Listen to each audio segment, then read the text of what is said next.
जगह पर नक्शा तैनात किया। इधर थोड़ा समझाएंगे, इधर कुछ थोड़ा समझ आएगा, ज़्यादा नहीं आएगा, फिर आगे इंशाअल्लाह जाके आगे मिलते। मोहतरम, इस जगह पर जो जंग हुई ग़ज़वा उहुद, जहाँ इस्लाम की दूसरी बड़ी जंग थी। पहली जंग बदर में रमज़ानुल मुबारक के महीने में ग़ज़वा बदर पेश आया और 1 साल 1 महीना बाद 13 महीने बाद ग़ज़वा उहुद पेश आया। ग़ज़वा बदर में बड़े बड़े कुफ़ार जहन्नम वासे किए थे, जैसे अबू जहल हो गया, उतबा, शैबा, उनको वहाँ पे मारा गया था।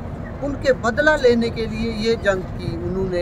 एक हिंदा नामी औरत थी अबू सुफियान की बीवी, उसने इस जंग की बुनियाद बढ़ाई थी। तो 13 महीने बाद ये जंग शुरू हुई। तो इंशाअल्लाह आगे आपको पूरा वाक़या बताएंगे। ये एक बायोग्राफी है। ये आपको लाल कलर की जो पट्टी नज़र आ रही है ना, ये कुफ़ार है, कुफ़ार के रास्ता है। और सब्ज़ कलर वाली ये सहाबा इकराम मुसलमानों का रास्ता है। और जो ब्लैक निशान है ये मुनाफिकीन है। ये नीचे ये मदीनतुर रसूल है।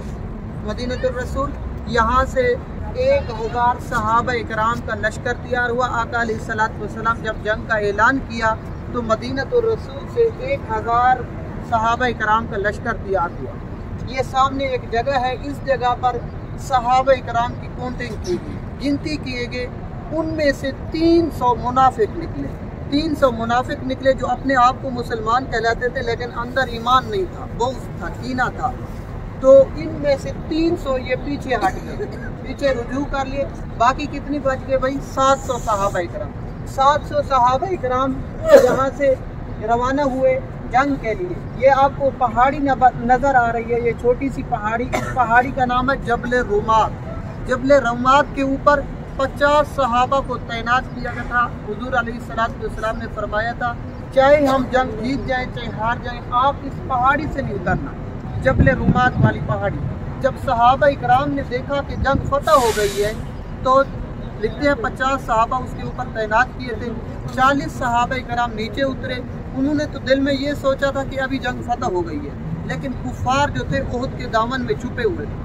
हज़रत खालिद बिन वलीद रज़ी अल्लाह ताला अन्हु, ये आपको बड़ी ये लाल कलर की ये पट्टी नज़र आ रही है, तो यहाँ से घूमकर जबल रुमात वाली बाइक साइड से इस पहाड़ी के ऊपर वार किया। जब देखा कि कम सहाबा की तादाद इस पहाड़ी के ऊपर मौजूद है तो हज़रत खालिद बिन वलीद रज़ी अल्लाह ताला अन्हु इस ग़ज़वे में मुसलमान नहीं हुए। उन्होंने आकर चुपके से वार किया। हमारे जो पहाड़ी के ऊपर सहाबा थे वो भी शहीद हुए और दोबारा जंग शुरू हो गई। सहाबा इकराम ने अपने आप को समेटा हुआ नहीं था, क्योंकि उनको ये पता था कि अभी जंग फतह हो गई है। लेकिन कुफ़ार गालिब आ गए, ऊपर आ गए। लेकिन 70 सहाबा इकराम, सबसे जो ज़्यादा जानी नुकसान सहाबा का हुआ वो इस ग़ज़वे में हुआ। और हुजूर अलैहिस्सलातु वस्सलाम के दस्तान मुबारक भी इस ग़ज़वे में शहीद हुए।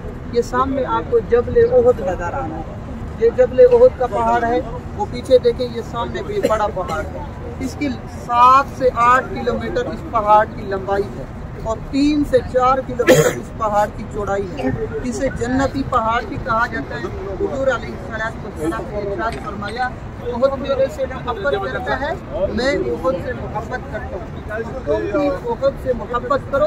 क्यों? ये जन्नती पहाड़ों में से एक पहाड़ है। इसकी 7 से 8 किलोमीटर लंबाई है और 3 से 4 किलोमीटर चौड़ाई है। इसे जन्नती पहाड़ भी कहा जाता है, इसे सोने का पहाड़ भी कहा जाता है। इंशाअल्लाह अभी हम आगे जा रहे हैं, वहाँ पे भी इंशाअल्लाह आपको पूरी बात समझ आ जाएगी। हमारे इस मकाम पर 70 सहाबा इकराम शहीद हुए, उनकी कब्र मुबारक आ जाए।